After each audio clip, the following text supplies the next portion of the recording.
Hello viewers, this is Dr. Sangeeta Datta, consultant psychiatrist, and today we shall discuss about PTSD or post-traumatic stress disorder. Post-traumatic stress disorder, as the term suggests, follows trauma in life and it is a stress disorder. I must mention here that post-traumatic stress disorder follows usually, it follows a traumatic event, but there is usually a gap of more than 6 months before PTSD sets in. If a stress reaction or stress disorder sets in immediately after a particular traumatic event, we call it acute stress reaction. So, if there is a particular incident which causes stress in a person's life, and then there is a span of about 6 months, and following that, if the person develops some signs and symptoms, then we call it PTSD.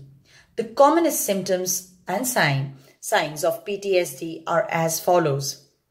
First is disturbed sleep. Usually during sleep there is a lot of nightmares, and the nightmares are mostly related to the incident of trauma that the person faced in life.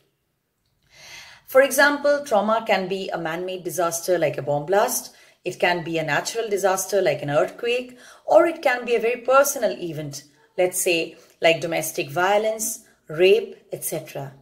And such nightmares would usually be about the earthquake or the bomb blast or maybe the rape incident.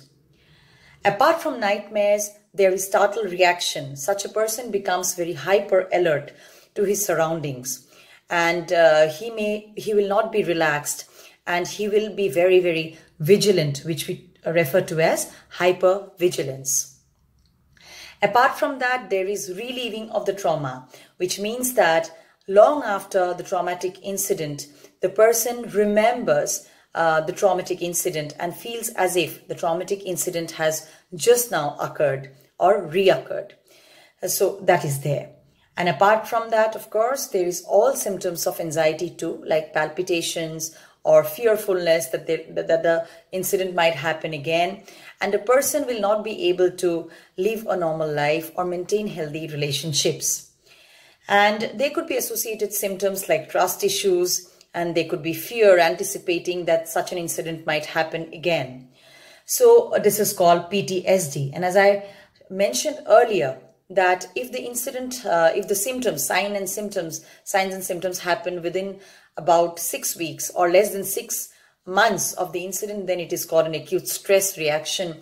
And such a reaction is also characterized by poor sleep, nightmares, hypervigilance, repeated reliving of the traumatic incident, and repeated bad memories of the trauma or the traumatic incident.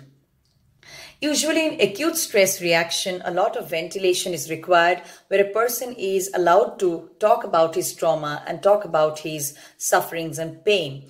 Talking about an incident which has been very traumatic in life helps a person lighten himself or ventilate the grief, and then thereby it makes the person come out of the anxiety, come out of the stress, and come out of the depression. However, repeatedly talking about the traumatic incident itself can be very traumatic, and that is not allowed, or that is contraindicated. Apart from that, there are specific psychotherapeutic and counseling techniques to deal with PTSD. Some of the clients or people who have acute stress reaction and PTSD may need, because of sleep disturbances, they might need some sleeping pills or support for sleeping. Apart from that, a lot of them actually need SSRIs, which are a group of drugs which are antidepressants, so that they permanently come out of the traumatic incident.